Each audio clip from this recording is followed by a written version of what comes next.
आप देख रहे हैं सौगंध टीवी, सौगंध वतन की। हमें नए हॉस्पिटल नहीं बनाने, मैं बोल रहा हूँ हमें डॉक्टरों की नियुक्ति क्यों नहीं करते बड़े स्केल पे। हम ओपीडी स्केल क्यों नहीं बढ़ाते जिससे कि जनता को रिलीफ मिले।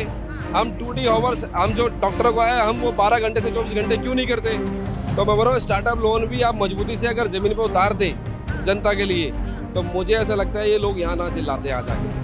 आज प्रत्येक नागरिक जो है नौकरी से परेशान है, पढ़ लिख के बेचारा पकौड़े भी कैसे तले, तेल भी इतना महंगा है। तो गवर्नमेंट अपनी योजनाओं पे कहीं ना कहीं पूरे तरीके से फेल है। अगर 100 में से अगर मैं आंकड़े निकालूं तो 100 में से 70% तो फेल है, 30% कामयाब है।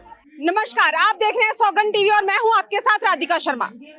अगर बात की जाए सरकारी योजनाओं की, जिसमें आयुष्मान योजना है या मुद्रा लोन से जुड़े हुए या आवास योजना है, कितना फायदा मिला है गरीब जनता को, आइए जान लेते हैं कुछ योजनाओं के बारे में। क्या कहना चाहेंगे आप? मैडम देखो, आज देश के प्रधानमंत्री जी ने पिछले 10 सालों से 14 में जब मोदी जी आए, मैं खुद वाराणसी गया, उनके लिए कैंपेन करी, उनको सपोर्ट करा, वहाँ के स्थानीय लोगों को वोट भी दिलवाया और सपोर्ट भी करवाया। इसलिए करवाया, चलो 14 में मोदी जी आए थे तो कुछ देश के अंदर डेवलपमेंट होगा, बदलाव होगा। तो हमने सोचा चलो 1 साल 2 साल में आदमी नहीं सीख पाता कहीं ना कहीं, तो 5 साल का सेशन भी निकल गया। फिर 19 में इलेक्शन आया, 19 में भी योजना बनाई, जैसे आयुष्मान योजना बनाई 18 में, 19 में लागू हुई।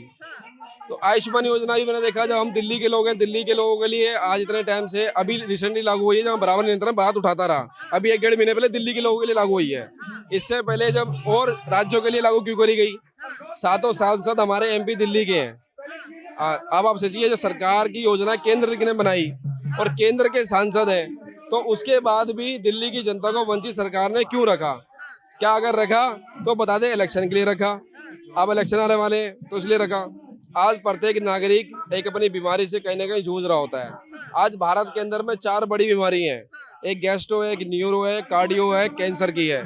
ये हर नागरिक इस आदमी से जूझ रहा है कहीं ना कहीं, और हमारी माता बहनें भी कहीं ना कहीं इस बीमारी से जूझ रही है, और हर प्रत्येक नागरिक के घर में कोई ना कोई आधा मिल जाएगा आपको। हमारी सरकार इस बीमारियों पे क्यों बड़े स्तर पे काम क्यों नहीं करती। हमें नए हॉस्पिटल नहीं बनाने, मैं बोल रहा हूँ हमें डॉक्टरों की नियुक्ति क्यों नहीं करते बड़े स्केल पे। हम ओपीडी स्केल क्यों नहीं बढ़ाते जिससे कि जनता को रिलीफ मिले। हम 2D आवर्स, हम जो डॉक्टरों को आया हम वो 12 घंटे से 24 घंटे क्यों नहीं करते।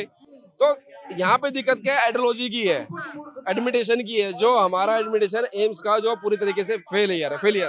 अगर बात की जाए सबका साथ सबका विकास, जिसके लिए मुद्रा योजना निकाली गई थी कि अगर आपको अपना लघु उद्योग स्टार्ट करना है, शुरू करना है, तो आप मुद्रा लोन ले सकते हैं।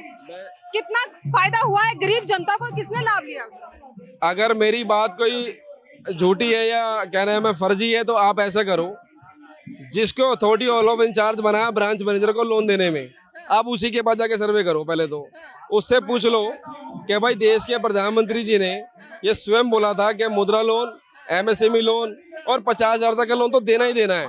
अगर MSME लोन नहीं दे पाते या मुद्रा लोन नहीं दे पाते, तो आप उसको 50,000 तक का लोन तो दे दो। और किस लिए दे दो, किसी का सिविल भी खराब हो तो 50,000 तक का लोन आधार कार्ड पैन कार्ड के आधार पर दे दो, कोई भी नागरिक हो देश का हमारे।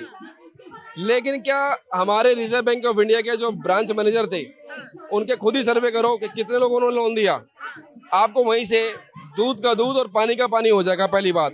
अब आते हैं MSME लोन पे, मुद्रा लोन पे, कितने लोगों को आज न्यू अपना स्टार्टअप लोन जिसको बोलते हैं, कितने लोगों को अपना रोजगार करना है। क्योंकि मोदी कहते हैं नौकरी मत ढूंढो, आत्मनिर्भर बनो। मैं बोल रहा हूँ आज अगर नौकरी आपने खत्म करी, तो मैं बोल रहा हूँ स्टार्टअप लोन भी आप मजबूती से अगर जमीन पे उतारते जनता के लिए, तो मुझे ऐसा लगता है ये लोग यहाँ ना चिल्लाते आ जाके।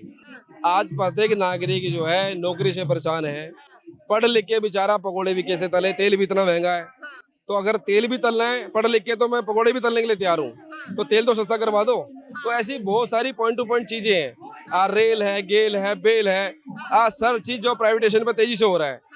बच्चों के पास पढ़ लिख के क्या ऑप्शन बचते हैं, मल्टीनेशनल कंपनी में जा सकते हैं बच्चे। फर्स्ट प्रायोरिटी उनके पास यही है, वो इसलिए जाते हैं कि गवर्नमेंट विकल्प खत्म है उन बच्चों के पास में, वो ये भी जानते हैं। क्योंकि वो अगर अपना टाइम वेस्ट करेंगे 1 साल 1.5 साल, तो मेरे ऐसा मानना है 5 साल अगर मल्टीनेशनल कंपनी में जॉब करेंगे तो वो 10-20 लाख रुपए की सेविंग कहीं ना कहीं कर लेंगे। तो गवर्नमेंट अपनी योजनाओं पे कहीं ना कहीं पूरे तरीके से फेल है। अगर 100 में से अगर मैं आंकड़े निकालूं तो 100 में से 70% तो फेल है, 30% कामयाब है। आप देख रहे हैं सौगंध टीवी, सौगंध वतन की।